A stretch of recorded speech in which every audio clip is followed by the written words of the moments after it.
უმსხვილესი ამერიკული ტექნოლოგიური კომპანიის წარმომადგენლები ამერიკის შეერთებული შტატების პრეზიდენტ დონალდ ტრამპთან ერთად იმყოფებოდნენ საუდის არაბეთში, სადაც გაფორმდა არაერთი შეთანხმება. დონალდ ტრამპის თქმით, ჯამში 600 მილიარდი დოლარის ღირებულების შეთანხმება დაიდო ვაშინგტონსა და ერ-რიადს შორის. ძირითადად ეს შეეხება ხელოვნური ინტელექტის სფეროს და დაფინანსებებს, თუ როგორ უნდა განვითარდეს ბაზარზე ხელოვნური ინტელექტი. ყველაზე დიდ გარიგებას შორის არის კორპორაცია NVIDIA-ის მიერ დადებული შეთანხმება საუდის არაბეთთან, რომლის მიხედვითაც ყველაზე დიდი ჩიპების მწარმოებელი ამერიკული კორპორაცია ასობით 1000 ჩიპს გაყიდის საუდის არაბეთში და თავდაპირველად გადასცემს კომპანიის მიერ წარმოებულ ყველაზე ახალ ვერსიას ჩიპების, რომელიც გადაეცემა საუდის არაბეთს და სტარტაპ კომპანიას Human AI-ს. ამჟამად საუდის არაბეთშიც, ახლო აღმოსავლეთის ქვეყნებში სწორედ ხელოვნური ინტელექტის დიდ პროექტებზე მუშაობენ და როგორც კომპანიაში აღნიშნავენ, ეს იქნება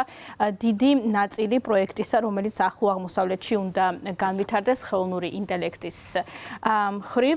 აღსანიშნავია ის, რომ სხვა ტექნოლოგიური გიგანტების წარმომადგენლებიც, როგორც უკვე გითხარით, იმყოფებოდნენ საუდის არაბეთში, მათ შორის იყო კომპანია Tesla-ს და ამჟამად პლატფორმა X-ის ხელმძღვანელი ილონ მასკი, ასევე OpenAI-ს, ChatGPT-ს შექმნელი კომპანიის აღმასრულებელი დირექტორი სემ ალტმანი, ჯენსენ ვანგი, NVIDIA-ის აღმასრულებელი დირექტორი და არვინ კრიშნა IBM-ის აღმასრულებელი დირექტორი. ისინი სწორედ იყვნენ დონალდ ტრამპის დელეგაციის წევრები, მაშინ როდესაც ტრამპი საუდის არაბეთში მემკვიდრე პრინც მუჰამედ ბინ სალმანს შეხვდა.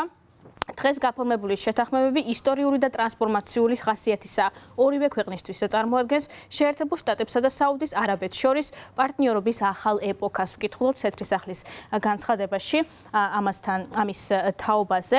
მოგეხსენებათ, დონალდ ტრამპი და ისევე როგორც მისი გუნდის წევრები უკვე დიდი ხანია ლაპარაკობენ იმის თაობაზე, რომ მნიშვნელოვანია ამერიკის შეერთებულმა შტატებმა შეინარჩუნოს მოწინავე ადგილი ხელოვნური ინტელექტის ბაზარზე. განსაკუთრებით დიდი რეაქცია მოყვა მიმდინარე წლის დასაწყისში მომხდარ მოვლენას, როდესაც ბაზარზე დაეცა ყველაზე მსხვილი ამერიკული ჩიპების მწარმოებელი კომპანიის NVIDIA-ს ღირებულება 17%-ით გაუფასურდა ერთი დღის განმავლობაში და მიზეზი მაშინ გახდა ჩინური წარმოშობის ხელოვნური ინტელექტის მოდელი DeepSeek-ი და რის გამოც ექსპერტები აცხადებენ, რომ მიზეზი გახდა ის, რომ ინვესტორებს ურჩევნიათ უფრო იაფიან ჩიპებში ჩადონ თანხა, რადგან NVIDIA-ს ჩიპები არის საკმაოდ ძვირი. სწორედ ამის შემდგომ დონალდ ტრამპმა განაცხადა, რომ ეს მოვლენა უნდა იყოს ნათელი მაგალითი და ამის შემდგომ უნდა გაიღვიძონ ამერიკაში და განავითარონ ხელოვნური ინტელექტი.